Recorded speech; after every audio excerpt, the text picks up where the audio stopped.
Now, this is a short video. In this video, I'm just going to be talking about common sense, or common knowledge to emotional attachments to things that never existed.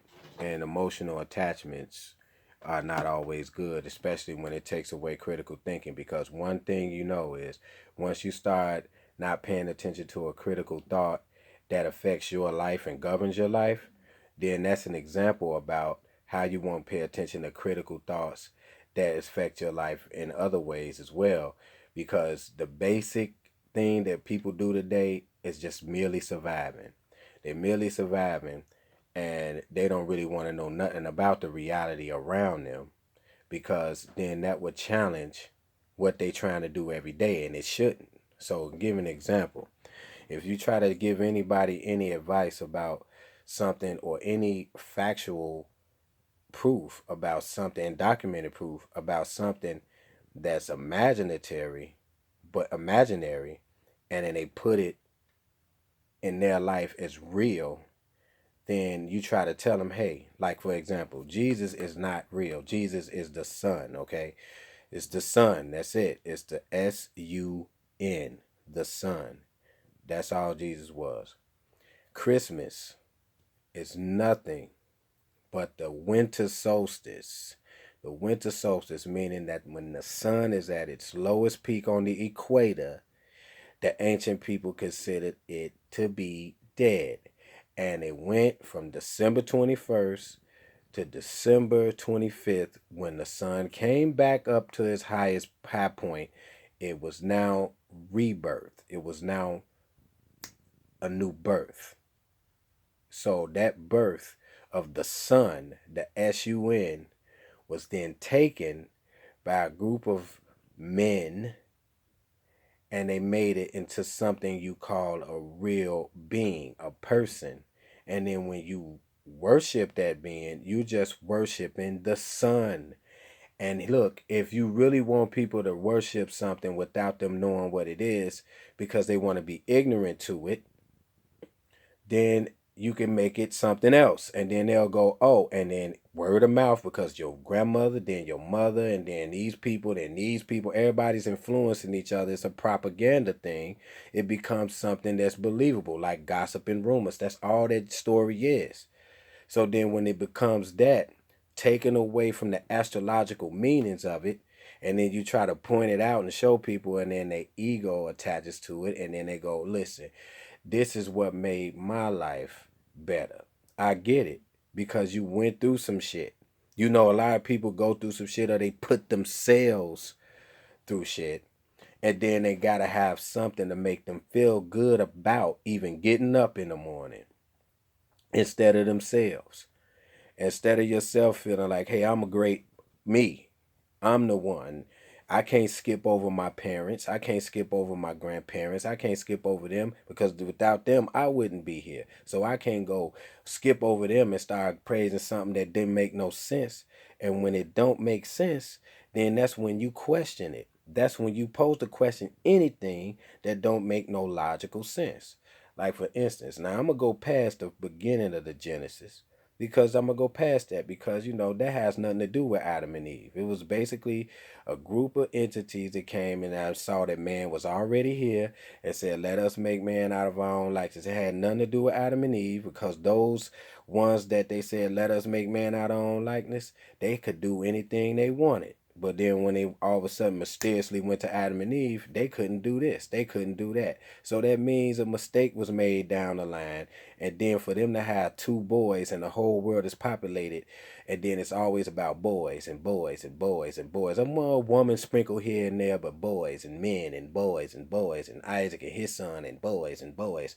When you see all of that, then you got to know that there's something kind of pervertish about that, because it doesn't even really show nothing about the woman, unless it's down, unless she made a mistake, unless she did something wrong, unless she was like a something that they wanted to play off. So a patriarchal society came into play, and they took away the natural nurturing part of the way that the woman is in our psyche, and made her out of some bitch, or somebody that was just hard headed, and all of this, so that you could get away from the fact that that is what was real, the matriarchal society, what the woman had and what her power was and what she stood as well. So they had to mess that up. And of course they did, and people fell for a hook, line, and sinker. If you got a rumor that goes from 2,000 years or less than that, and it's a rumor, and this is what people use to describe principles of our solar system, which it's not really what you're told it is, but for what our solar system is supposed to be, and for what our sun is and our moon is, they use different names for these things. These names begin to change throughout time. So that's for when you had Horus. Horus was nothing but what Jesus is now, virgin birth. Same thing with Krishna, virgin birth. Same thing with Zeus, virgin birth. Same thing with Hercules. Same thing with Osiris. And you can go on and on. These are the same stories before the Jesus story. So which story is authentic? Damn, it's just like put it together. Now we already know that when you living in, people say, what significance does this have in my life? Well, what significance does that Jesus have in your life? It's just the same thing. But I feel like this is more significant because it's telling you that that shit is not real. And the real thing is you. If you got a business, if you got anything going, stop doing that right now. Don't do nothing and sit your ass there and say, Jesus, bring it to me. Say, God, bring it to me. And I bet you don't nothing happen. So then what you gonna do when you start getting it after you putting in timeless work? Timeless work. What you gonna start getting? You gonna feel blessed because you blessed yourself? Just what you did, you blessed yourself with your work, with your efforts. So you want to not give yourself that credit and give it to something that was dispersed by a rumor that come off astrological symbols. At the end of the day, this is what I'm saying. When you doing what you got to do, and everybody's supposed to be smart about commonsensical, and they always go, "Well, you can't get me. You can't get. Look, you got."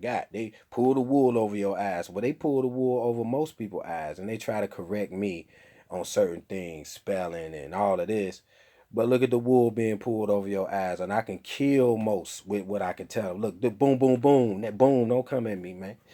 Like, you don't want to get slaughtered. Like, you ain't ready for it, man. You know what I'm saying? But when they come to it, because when they come down to it, it's the real that I be trying to express. You can't drop too much knowledge. It's the real. So then, like, if I'm giving you survival tips, which is basically go to school, train yourself, work for yourself, all these things are just nothing but survival tips. Now, if you do those survival tips well, what's next? You're gonna take all of your survival tips that you did, because it don't matter, whatever. I call it survival tips. Whatever somebody is saying, okay, you need to do this to get this. This is what I do to do this. This is all survival tips. Survival tips. Basically, this is what it is, survival. If you don't do none of that, then you won't survive. So survival tips. But when it come down to this right here, and when it come down to this right here, you don't care about it.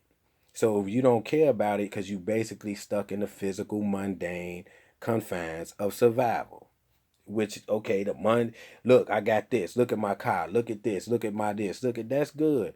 That I can have things going on with me, and then you won't know it until I say it. But I've been had things going on with me, but I'm just not finna say, because I'm just looking at the patterns of people, and what's really important is them looking at material gain, materialistic shit, and seeing other people doing it, and then all of a sudden they take all the rest of their shit and give it to some imaginary character, because they don't really want to focus on that. Because if you're supposed to really be a Christian or whatever you is, you're supposed to be not even think bad thoughts. You don't supposed to be smiling at somebody and thinking something else. You don't supposed to be smiling at somebody and then in your head, because God see that.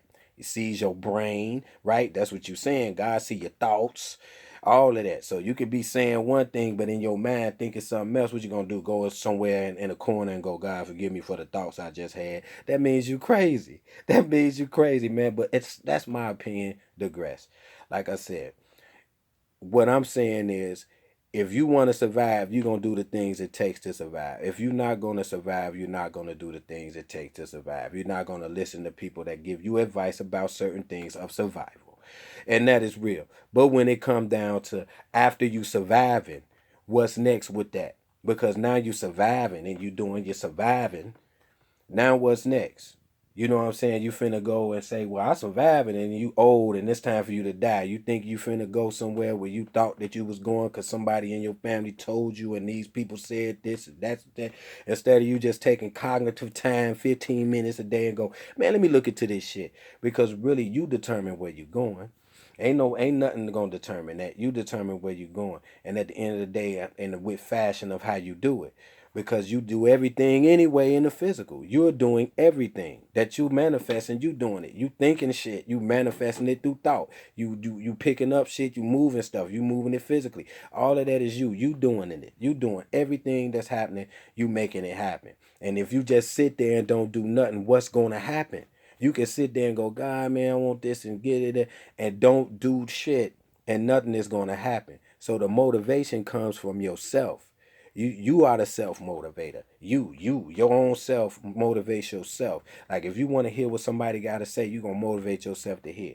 If you don't want to hear what nobody gotta say, you ain't gonna motivate yourself to hear. It's all starts with you, the person, and it ends with that person. Everything starts and ends with you.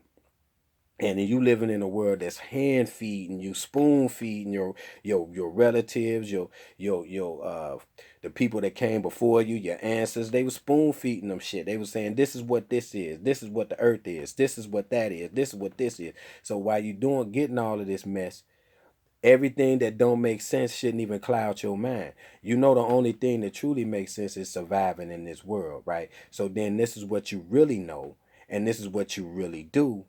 But then at the end of the day, you start latching on to something that you don't even understand because you just can't take a couple minutes to see that it's fake, because you don't want to do it, because you was a savage, or you something was wrong, or you did something before, you don't like how that you was handling yourself. So you basically went to some type of therapeutic storybook, and it therapeutically saved you therapeutic wise.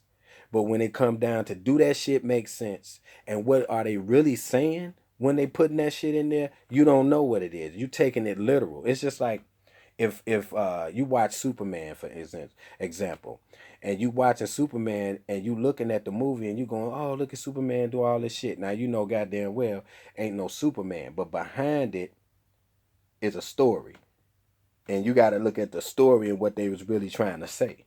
That's it, because it wasn't no Superman. So what are they really trying to say in that movie? What was they really trying to say in it? You know, just like Superman, the first Superman, I was watching it, the remake Superman, not the one with Christopher Reeve, but the remake, the Man of Steel, that one. When I watched it, and I looked at Russell Crowe, and he told Superman when he was up in space supposedly, and he told Superman, and he told him, he said, hit that panel, boom, and Superman hit that panel, and then when he hit the panel, he was looking at the world below him, and then he told him, he said, now go save them. And when he said go save them, now remember, now Superman is the savior.